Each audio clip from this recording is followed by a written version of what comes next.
Di ko nga alam kung sino-sino ng lalaki na kasama mo. Walang iya ka rin pala no? Pagkatapos ng may nangyari sa atin, yan yung sasabihin mo? Na hindi ikaw yung ama? Uy, Rhea, wala kang karapatan pagsalitaan ako ha.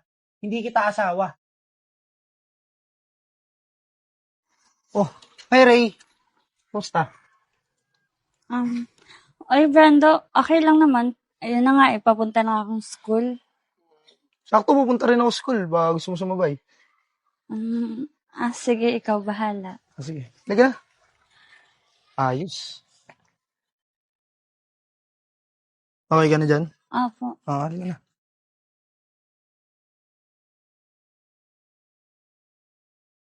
Tara. Uy, Ray. Pauwi na ba kayo? Hi Brando. Pauwi na kami. Best friend ko nga pala si Tasha. Hello. Ray, baka wala kang gagawin. Baka gusto mo sumama sa amin na mag-night out ba? Pasensya na Brando kasi baka kasi pagalitan ako ni Mami at ni Daddy, baka di ako nila payagan. Ganun ba?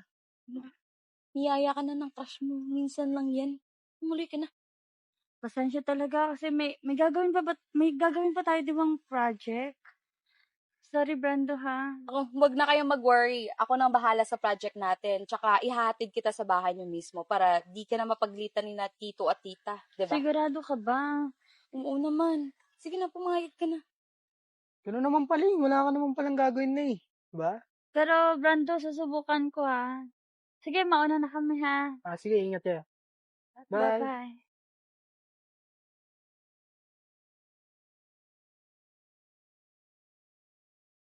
Wait, Tasha, sinusobrahan naman ata sa pag-inom eh. Sabi mo, ihatid mo pa ako. Tsaka na muna. Hindi ko na ata kaya eh. Nahihilo na kasi ako. Paano na yan? Sabi mo, susulungan mo pa akong gagawa ng project natin eh.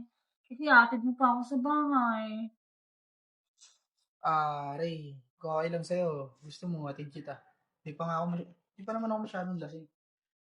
Ito naman pala si Brando. Ihahatid ka.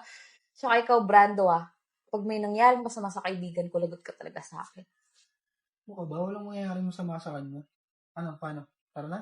Sigurado ka ba? Sige na. Mauna na kami kasi baka pagalitan ako ni Mama ha. Hindi na touch. Dito na ako.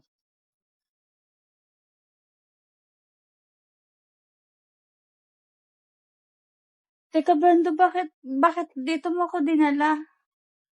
Sige na. Matulog ka muna. Tsaka pangit naman kung ihatid kita, di ba, na lasing ka. Baka pagalitan ka ng parents mo. Sige na. Eh.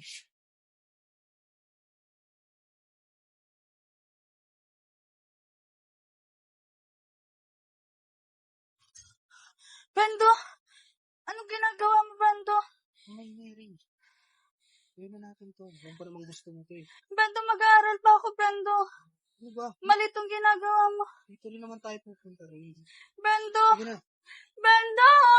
Wag! Brando! Wag!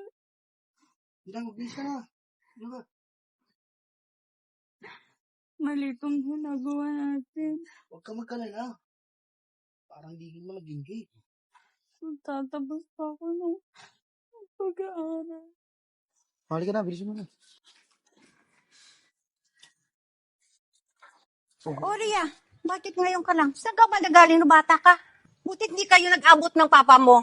Alam mo, alalang-alala kami sa'yo. At saka, sino ang kasama mo to? Hello po, tita. At saka, parang kilala kita. Di ba diyan ka nakatira sa kabilang kanto?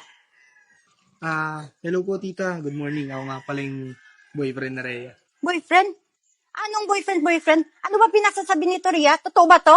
At sino ba nagsabi sa'yo na pwede ka na mag-boyfriend?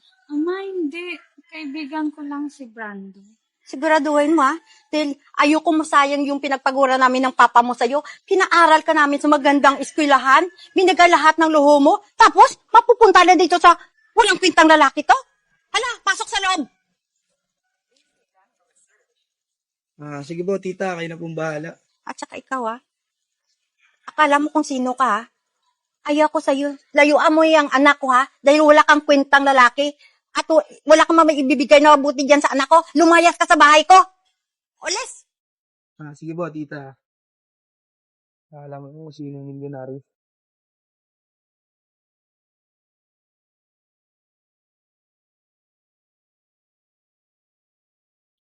Ma, kailan pala babalik si Daddy from Cebu? Ah, next month pa siguro. Marami pa kasi siyang aasikosohin dun eh. Sige na, bilisan mo na. At may pasok ka pa. Apo, ma.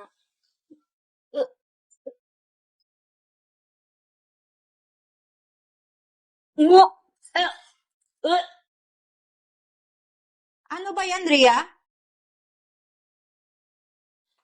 Ano nangyayari sa'yo, Ria? Kailan ka ba huling dinatnan? Last 2 months na po ata.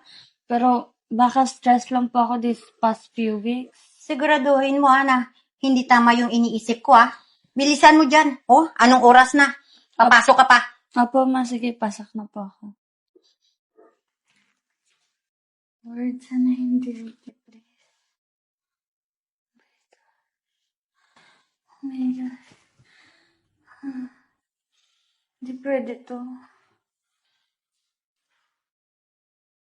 Kailangan malaman to ni Brando.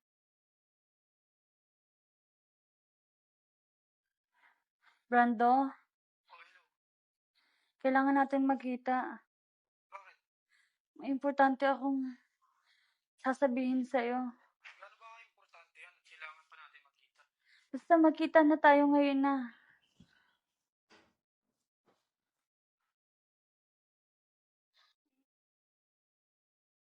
Tagal naman ni Brando. Ano ba yun?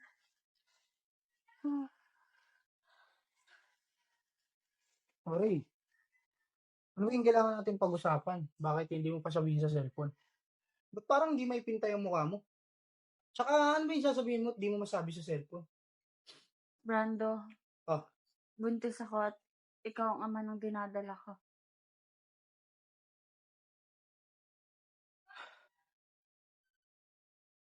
sigurado ka bang akin to? Tsaka sigurado ka bang ako yung tatay nito? Tsaka ang tagal-tagal na nun, di ba? Di ko nga alam kung sino-sino ng lalaki na kasama mo. Walang iya ka rin pala no? Pagkatapos ng may nangyari sa atin, yan yung sasabihin mo? Na hindi ikaw yung ama? Hoy, Rhea, wala kang karapatan pagsalitaan ako, Hindi kita asawa. Tsaka di ba mayaman naman kayo? Total ayaw naman sa akin ng magulang mo. Hindi ko papanagutan yung anak mo. Bahala ka nga sa buhay mo.